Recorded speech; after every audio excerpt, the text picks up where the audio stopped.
ಮಗ ಪೇಟೆಗೆ ಹೋದವನು ಇನ್ನೂ ಬರಲಿಲ್ವಾ? ಎಲ್ಲಿ ಹೋಗಿದ್ದಾನೆ? ಮರದೇನಾದ್ರೂ ಹತ್ತಿ ಕೂತಿದ್ದಾನ? ಶ್ರೀನಿವಾಸ,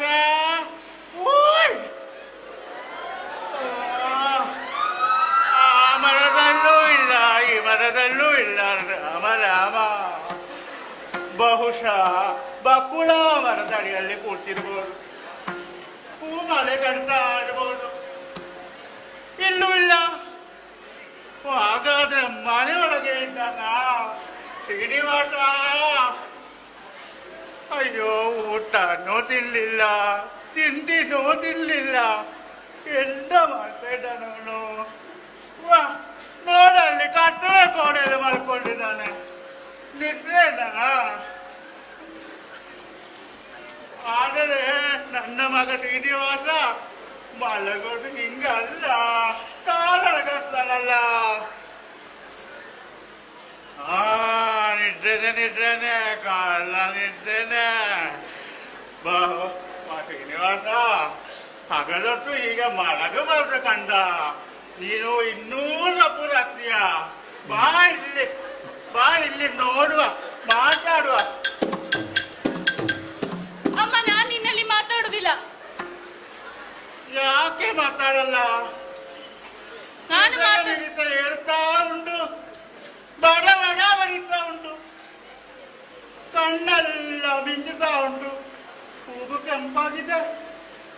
ಹಾಗಾದ್ರೆ ಏನೋ ತಾಗಿದೆ. ಎಂತಾಗಿದೆ ಮಗ? ಹೇಳು ಮಗ. ಅಮ್ಮ, ನಾನು ನಿನ್ನಲ್ಲಿ ಮಾತಾಡುದಿಲ್ಲಮ್ಮ. ಮಾತಾಡುದಿಲ್ವಾ? ಯಾರಾದ್ರೂ ಬೈದ್ರಾ?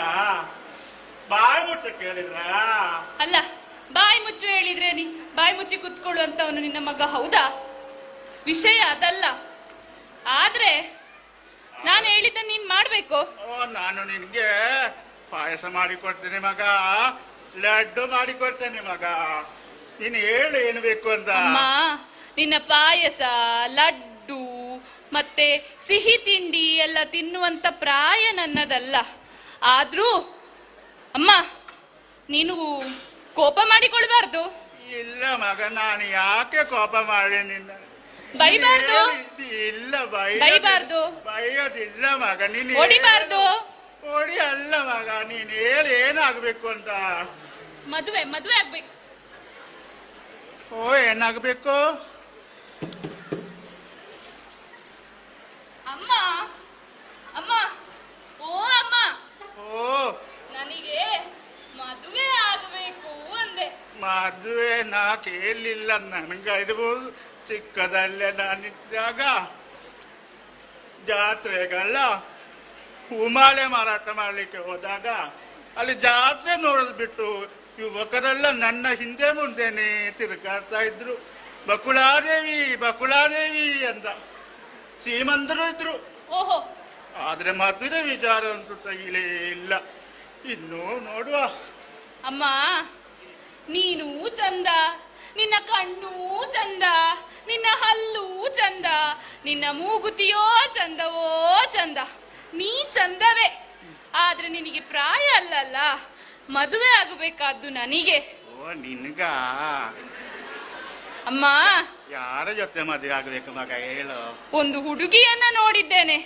ಎಲ್ಲಿ ನೋಡಿದ್ವ? ಕಾಡಲ್ಲಿ. ಆ ಕಾಡಲ್ಲಿ ಪಿಶಾಚಿ ಮಾತ್ರ ಇರೋದಿಲ್ಲ. ಇನ್ನು ಅವಳ ಮಗಳ ಕಿರ್ಚಾಡ್ತಾಳಲ್ಲ. ಅಮ್ಮ, ಅವಳ ಮಗಳಲ್ಲ, ಸುಂದರವಾಗಿದ್ದಾಳೆ. ಚಂದ್ರನಂತಹ ಮುಖ, ಕಾಮನ ಬಿಲ್ಲಿನಂತಹ ಹುಬ್ಬು, ಕಮಲದ ಎಸಳಿನಂತಿರುವಂತಹ ಕಣ್ಣು, ಸಂಪಿಗೆಯಂತಹ ಮೂಗು. ನೀನು ಕೇಳ್ತಾ ಇದ್ದಾನೆ? ಕೇಳ್ತಾ ಇದ್ದೆ. ನಾನು ಒಂದು ಚಂದದ ಹುಡುಗಿಯನ್ನ ನೋಡಿದ್ದೇನೆ. ಅವಳ ಜೊತೆ ನನಗೆ ಮದುವೆ ಮಾಡಿ ಕೊಡಬೇಕು ನೀನು. ಯಾರ ಮಗಳಪ್ಪ ಅವಳು? ಅಮ್ಮ, ಕೇಳು, ಹೇಳ್ತೇನೆ. ಆಕಾಶರಾಯ ಧರಣಿ ದೇವಿಯರ ಮಗಳಂತೆ, ಪದ್ಮಾವತಿ ಎಂಬುದಾಗಿ ಹೆಸರಂತೆ. ಅವಳಿಗೂ ನನಗೂ ಮನಸ್ಸಾಗಿದೆ. ನೀನು ಸಂಧಾನ ಮಾಡಿ. ಸಾಧ್ಯವೇ ಇಲ್ಲ. ನಾವೆಲ್ಲಿ ಅವರೆಲ್ಲಿ? ಇದಾಗದಿಂಗೆ ಪದ್ಮಾವತಿನೇ ಯಾಕೆ ಬೇಕು? ಆ ವಿಷಯ ಹೇಳ್ತೇನೆ ಕೇಳು.